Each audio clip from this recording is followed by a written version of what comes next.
राधे राधे महाराज जी।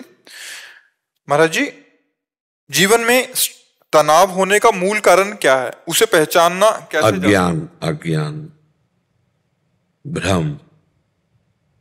उसी अज्ञान भ्रम से हमारे अंदर कामनाएं उत्पन्न होती हैं, और जब कामनाओं की पूर्ति नहीं होती तो हमारे अंदर असंतुष्टता आती है। हमारे कामा संजायते क्रोधा, हमारी बुद्धि मलिन होने लगती है। कामनाओं की पूर्ति में भी लोभ जागृत होता है और भोगने की इच्छा जागृत होती है। कामना की पूर्ति में बाधा पड़ने पर क्रोध जागृत होता है। क्रोध हमारी स्मृति को छीनता है। स्मृति में मूढ़ता आती है, बुद्धि नष्ट हो जाती है। बस वो तनाव, जिसे डिप्रेशन कहते हैं ना, तो डिप्रेशन होना शुरू हो जाता है।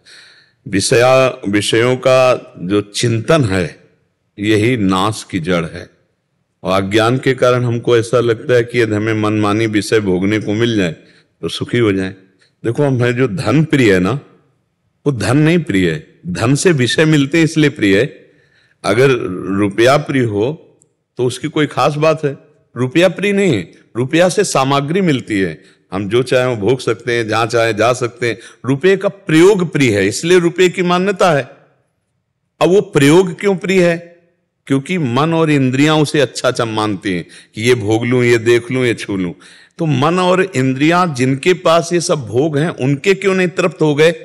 मान लो अपने पास तो है नहीं, लेकिन वो चीज किसी के पास है, वो क्यों नहीं तृप्त हो गया? तो इसका मतलब है कि हमको ड्रामे में फंसाया गया, अज्ञान में फंसाया जा रहा है। बार बार भोगो, बार बार देखो। इस संसार का सबसे बड़ा सुख कहां निहित किया गया है? निहित माने स्थापित किया गया है। आप दिमाग में अपने ढूंढो, दिमाग में ढूंढ के जब आओगे तो इंद्रिय भोग केवल सबसे बड़ा सुख है। आप देख लो, सब अपने दिमाग में देखो।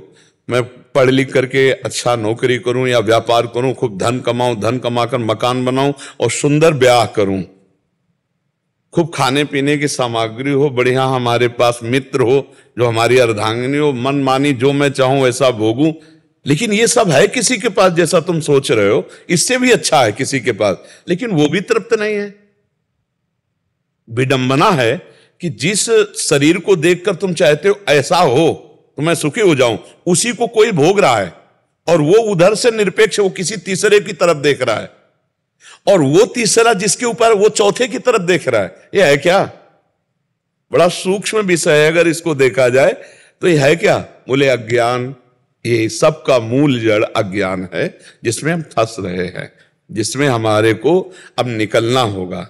वो निकलने के लिए अध्यात्म है, अध्यात्म ही निकाल सकता है। अन्यथा बहुत बुरी तरह से अपने लोग दलदल में फंस गए। दलदल में नहीं, मन डरता है। अगर छोड़ने की बात सोच लो तो मन भयभीत हो जाता है, ऐसा लगता है फिर संसार में रह क्या गया। अब देखो, हम लोग जो बात जानते हैं वो तुम्हारे मन से मन मिला के जानते हैं। जैसे थोड़ी देर के लिए हमने आपसे मन मिला दिया, अब आपके मन में जो चल रहा है वो हमारे, तो तुम्हें लगेगा ये तो मेरे मन की बात बता रहे, वो सारी सृष्टि के मन की बात है।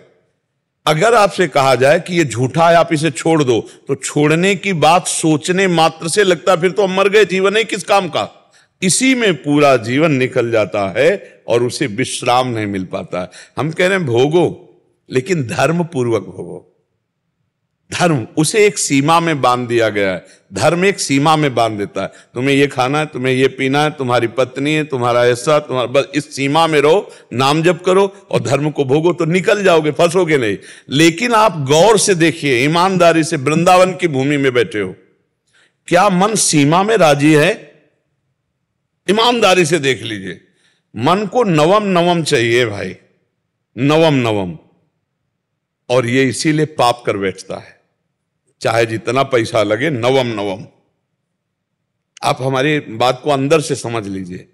अब इसी अज्ञान की धरा से हमारी दुर्गति होती चली गई, और नवम नवम असली में है तो भगवान है, जिनकी नयो नेह नव रंग नयो रस, नवल श्याम वृषभानु किशोरी, नव पीतांबर नवल चूनरी, नई नई बूंदन भींजत गोरी, नव वृंदावन हरित मनोहर, नव चातक वो, सब नवीन, सब नवीन। और उस नवीन में तो तृप्त हो गया जीव। मन विश्राम बिना भगवान के नहीं मिलेगा। इसलिए हम सबसे प्रार्थना करते हैं कि थोड़ी हमारी बात मान करके पहले गंदे दृश्य देखना बंद करो, गंदी बातें बोलना बंद करो, गंदी क्रियाएं करना बंद करो, तब तुम्हारे गंदे विचार छूट जाएंगे। और गंदे विचार छूटे, पॉजिटिव हुए कि हर परिस्थिति में आप आनंदित रहोगे। परिस्थिति हमें दुख नहीं दे सकती यदि हमारे विचार सही हैं।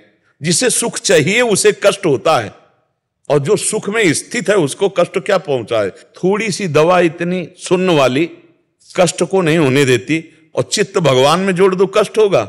बड़े से बड़े कष्ट को हंस के सहा जाता है। तो बच्चा डिप्रेशन क्यों, दिमाग में भार क्यों? क्योंकि वो अहंकारी अज्ञानी जीव भगवान से परिचय नहीं प्राप्त किया, अध्यात्म को नहीं जाना, इसलिए दुखी हो रहा। नहीं बोलो चिंतन की क्या परेशानी है, तुम्हारा दिमाग स्वस्थ हो, शरीर अस्वस्थ हो तो कोई फर्क नहीं। भगवान का भरोसा, अध्यात्म बल जब तक जागृत नहीं होगा तब तक विश्राम नहीं मिलना किसी को। क्यों चिंता करते हो? अगर आप चिंतन करने लगो, नाम जप करने लगो, सत्शास्त्रों का स्वाध्याय करो, माता पिता बड़े बूढ़ों की सेवा करो, समाज को सुख पहुंचाओ, अभी आप प्रसन्न होने लगोगे। अब इतना सोच सोचकर अपने सुख के विषय में, हम आज सत्संग में कहते सबसे ज्यादा जीव परेशान है ओवर थिंकिंग। परेशानी सबसे ज्यादा है, सामने भोजन रखा है, खाकर उसका आनंद नहीं ले रहा, परसों क्या होगा, कल क्या होगा, आज जो अभी इसका स्वाद तो ले, इसका तो वो तो गया है, वो तो परसों के लिए वो परेशान है, ओवर थिंकिंग में परेशान है। हम कह रहे हैं जिसने आज संवारा है वो कल भी संवारेगा।